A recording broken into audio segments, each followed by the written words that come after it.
On August 6, 1945, U.S. B-29s took off from the island of Tinian in the Pacific, heading for Japan. The primary target was the city of Hiroshima. Hiroshima had about 300,000 civilian population, 43,000 Japanese soldiers, and 45,000 Korean slave laborers. The B-29, named Enola Gay by the pilot Paul Tibbets, he named it after his mother, Enola Gay Haggard of Glidden, Iowa, that dropped the first atomic bomb on the city of Hiroshima at 8:15 a.m. It exploded above the city, I think 860 meters above the city, and wiped out basically an area of almost 2 miles in each direction.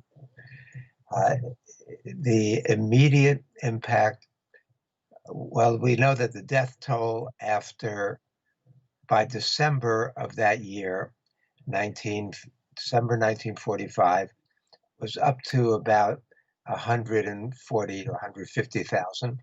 After 5 years, the death toll was 200,000. So it had a devastating impact. It exploded with the equivalent of 16 megatons of explosive force, or 16 million tons of TNT. 16 kilotons, not 16 megatons. We're getting ahead of ourselves in terms of destructive capabilities, and just devastated the entire city, leveled most of the city. The idea was to target a military target surrounded by workers' homes, and that's what Hiroshima was. It was a city that had military significance.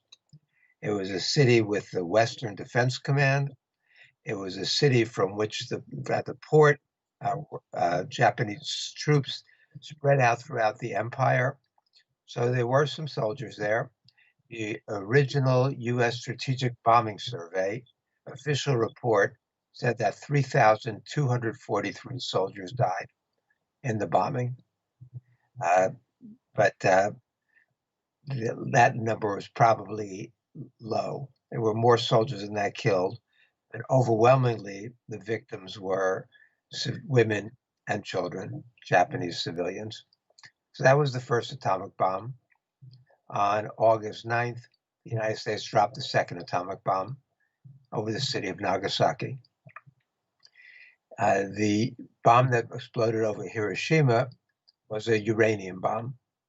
The bomb that exploded over Nagasaki was a plutonium bomb. This was actually a more powerful bomb over Nagasaki. It exploded with the force of 21 kilotons. But it was contained in the Urakami Valley, whereas the Hiroshima bomb was targeted at the Aoi Bridge, the T-shaped bridge in the middle of downtown Hiroshima. The Nagasaki bomb was targeted supposedly on the Mitsubishi shipbuilding area, but it missed the target by almost 2 miles, and instead landed in the Urakami district. The Urakami district was significant because that's where the Catholic population of Nagasaki was located. Nagasaki had the biggest Christian population in all of Asia. And so the bomb detonated above the Urakami Cathedral, which was the biggest cathedral in East Asia. And that's got a lot of significance that we could get into later in terms of the different response of Hiroshima and Nagasaki to the bombings.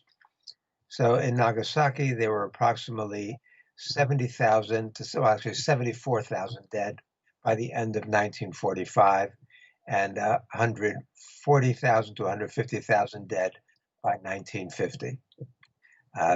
But the detonation, the bomb was more powerful because it landed in the Urakami Valley. It was somewhat constrained. The shock waves were held in by the mountain range on both sides. So the damage was actually a little bit less than it was in Hiroshima. But again, the targets were women and children, civilians, overwhelmingly. And the bombs started the nuclear age. We can get into the historical context around that and what that meant and why they were so unnecessary, why the slaughter was totally gratuitous, but it had a very specific geopolitical purpose.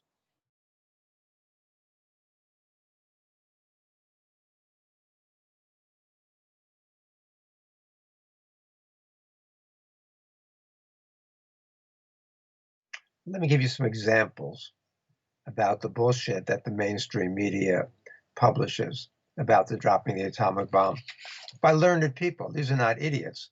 These are intelligent people. Susan Rice, former National Security Advisor, UN representative, wrote an op-ed in the New York Times in late 2019. She might be our next vice president. I hope not, but it's possible. And she wrote, following D-Day, my father was sent to the West Coast to prepare for deployment to the Pacific Theater. He was spared combat by President Harry Truman's decision to drop atomic weapons on Hiroshima and Nagasaki, provoking the Japanese surrender. Supposedly, that's what saved him from going into combat. Chris Wallace, the most progressive of the Fox News commentators, has a new book out called Countdown 1945, which has been on top of the New York bestseller list for weeks. And Chris Wallace writes, despite all his misgivings, Truman knew he had to drop the atomic bomb. The Manhattan Project had given him a weapon to potentially end the war, and no matter how devastating their losses, the Japanese refused to surrender. They left him no choice. The New York Times recently had an article about the Trinity test on July 16th in Alamogordo, New Mexico. The Times reporter Maria Kramer accepts the idea that the bombs were necessary to force Japan's surrender in the Second World War. She mentions that the scientists had misgivings, but she gives the final word to Stephen Olson, author of a book about Hanford Nuclear Reservation, who says, it's very hard to conceive a set of developments in 1945 that would have avoided dropping those bombs. Oh, well, it's not so hard for me, I'll tell you in a minute. Barack Obama, when he went to Hiroshima in May 2016, I urged him to go. I applauded him for going, the first sitting American president to visit Hiroshima. And what he did there was a disgrace. And what he said there was a disgrace. And he starts his speech at the cenotaph, and he says, death fell from the skies in Hiroshima. Death didn't fall from the sky. The United States dropped 2 atomic bombs. But then he goes on to reiterate the main lie of the war.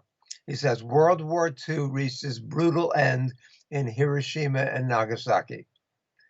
World War II did not reach its end in Hiroshima and Nagasaki. The atomic bombs did not end the war. There is no justification. The American myth is the idea that the only way to avoid an invasion, in which Truman says in his memoir, 500,000 American boys would have been killed. The myth is that the only way to avoid that, because the Japanese were fanatics and fiercely resisting, was to drop atomic bombs. And over the years, not only is it 500,000 American boys, but millions of Japanese lives were saved also. So not only is the bomb necessary, but it's humane, it's benevolent, it's something that was a tragic reality, but it was actually the right thing to do, even for the Japanese. So America preserves the idea of American exceptionalism, American goodness, decency, benevolence, kindness, generosity. We sometimes do bad things, but in a noble cause, and they actually are in the interest of humanity. There could be nothing further from the truth. Nothing further from the truth.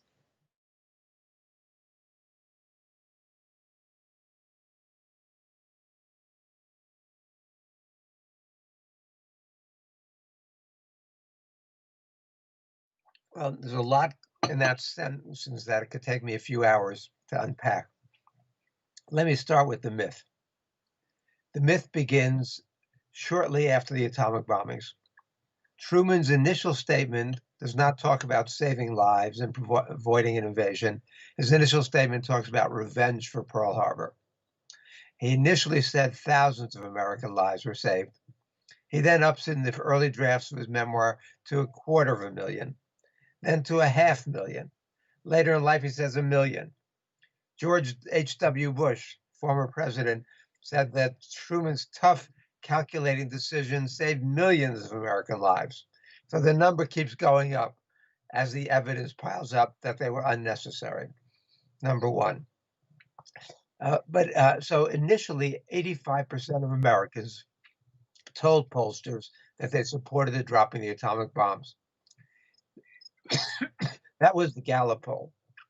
Roper released a poll later in 1945 that showed that 23% of Americans said they wished the Japanese had not surrendered so quickly so we could have dropped more atomic bombs on them. In the Southwest, 30% felt that way. So this was the initial attitude. But then in the summer of 1946, John Hersey published his famous articles and book called Hiroshima, in which he traces the 6 survivors of the atomic bombing in Hiroshima, 2 doctors, 2 clergymen, 2 others, and so humanizes the victims for the first time.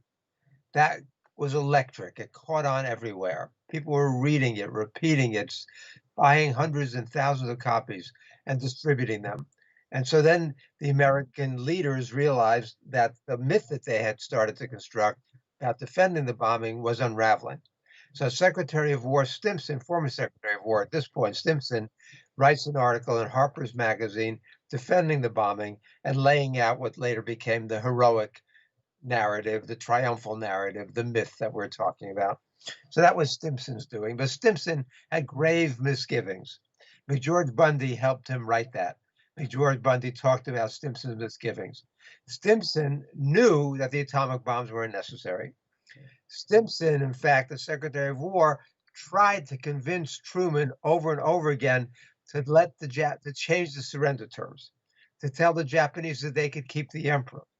Stimson and everybody else around him knew that the main stumbling block was the demand for unconditional surrender, which Roosevelt had articulated at Casablanca, the meeting at Casablanca. But that to the Japanese, unconditional surrender meant that the emperor would be tried as a war criminal and executed. The emperor to them was a deity, tracing back to 660 BC.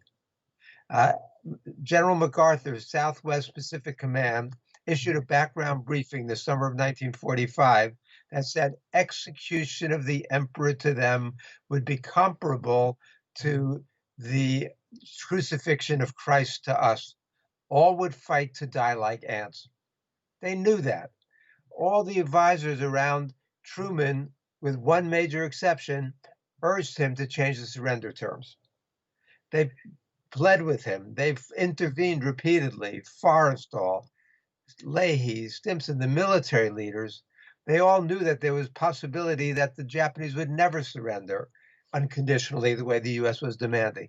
Joseph Grew, the Undersecretary of State, who was the acting Secretary of State at times in 45, was the only one who really had experience in Japan. He was a former U.S. ambassador to Japan. He kept on telling Truman and the others, change the surrender terms if we want to end the war. How do we know that that was the main stumbling block? We'd broken the Japanese codes in the beginning of the war, and we were intercepting their telegrams. And the main telegram flow, diplomatic telegrams, was from Foreign Minister Togo in Tokyo to Ambassador Sato in Moscow. And the reason why they were corresponding so much was because in May, the Japanese Supreme War Council had decided that the way to get better surrender terms was to try to get the Soviet Union to intercede on their behalf to get them better surrender terms. And what they wanted was twofold: to keep the Soviets out of the war, because the Soviets had been neutral up till early April, and to make sure and to get the Soviets to get them better surrender terms. In early May and early June, Former Prime Minister Hirota met several times in Tokyo with the Soviet ambassador Malik. Malik wrote back to the Kremlin, the Japanese are desperate to surrender. This was early June. We knew this from so many sources. In fact, Alan Dulles wrote a book, The Secret Survival, The Secret Surrender. I think it was 1966. Alan Dulles was was active in the OAS, then becomes a CIA director, and wrote a book about the Japanese surrender. He said our embassies all over the world were reporting that the Japanese wanted to surrender if they could keep the emperor. We knew this. Everybody knew this. It wasn't a secret. The telegrams going back and forth between Togo and Sato said the only obstacle to ending the war is the demand for unconditional surrender. If they will guarantee the emperor and the continuation of the dynasty, then the war is over. We knew this. In fact, Truman himself refers on July 18th to the intercepted July 12th telegram as the telegram from the Jap emperor asking for peace. Those are Truman's words. We don't make this stuff up. So that was one thing that they all knew. The one person who Truman listened to was James Burns. And from the first day in office, Burns was the advisor who Truman leaned on the most. Secretary of the Navy Forrestal flew Burns up from Spartanburg, South Carolina, in Forrestal's private plane so that he could brief Truman. And he lays out the story about the atomic bomb to Truman, who knew nothing about it as vice president. Truman had been vice president for 82 days. Nobody had even enough respect for him to tell him we were building an atomic bomb. He doesn't find out about this until he's sworn in on the night of April 12th after Roosevelt died. So Truman is going to make these decisions. And who's he lean on? This idiot, James Burns, who wanted to be vice president and then president, but he was such a segregationist that the Democratic Party bosses knew they would lose all black votes, and it was too much of a risk. But he gets Truman's ear. And from the beginning, he's Truman's main advisor. And he tells Truman he's going to be politically crucified and destroyed if he lets the Japanese keep the emperor. And that's what Truman listened to. During the Potsdam meeting in mid-July, Stimson went to Truman and Burns again and begged them to change the surrender terms in the Potsdam Declaration. And Truman says to his 78-year-old, frail Secretary of War, that if you don't like it, why don't you pack your bags and go back to Washington? So that was the attitude. And even though they had a draft of the Potsdam Declaration that had these assurances to the Japanese about the emperor, they took it out. And so that was the first way to end the war without the use of atomic bombs. The second way, which we knew and the Soviets knew, but the Japanese didn't know, was that the United States had been begging the Soviet Union to come into the war, imploring them to do so since the day after Pearl Harbor. But the Soviets had to defeat the Nazis almost single-handedly. So they were not in a position to enter the Pacific War and help the U.S. out there. But the U.S. kept pushing them.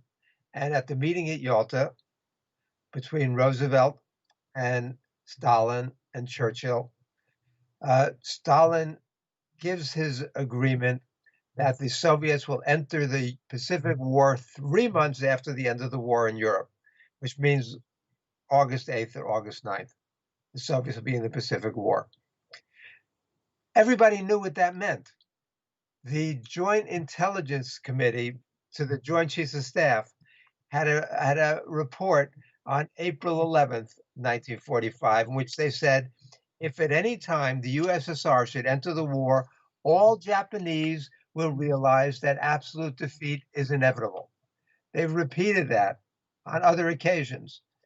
The Japanese Supreme War Council issued a statement on May 16th that said, at the present moment, when Japan is waging a life or death struggle against the US and Britain, Soviet entry into the war will deal a death blow to the Japanese Empire.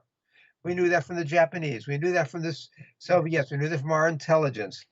The Pacific Strategic Intelligence Summary for the week of the Potsdam meeting says, it may be said that Japan now officially, if not publicly, recognizes her defeat and says all they're trying to do is reconcile public opinion. They knew that the Japanese were defeated. After the Battle of Saipan in July of 1944, the Japanese had lost hope for a military victory. They began holding secret meetings about how they could end the war. In February of 1945, Prince Konoe, the three-time former prime minister, writes a secret memo to Emperor Hirohito, and he says, "I regret to inform you, but defeat is inevitable." That's from the former prime minister to the emperor. He says what we have to do is try to avoid a communist revolution when we acknowledge our defeat. They all knew that.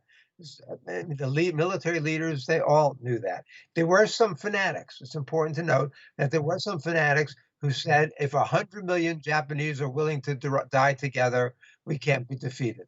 So there were some who called for national suicide, basically, harakiri, rather than surrender. But that was a small minority of mostly junior officers, not the important leaders. In fact, Stimson and Marshall, General Marshall, both commissioned intelligence reports that said that the Japanese are not fanatics. They're not even as fanatical as the Nazis.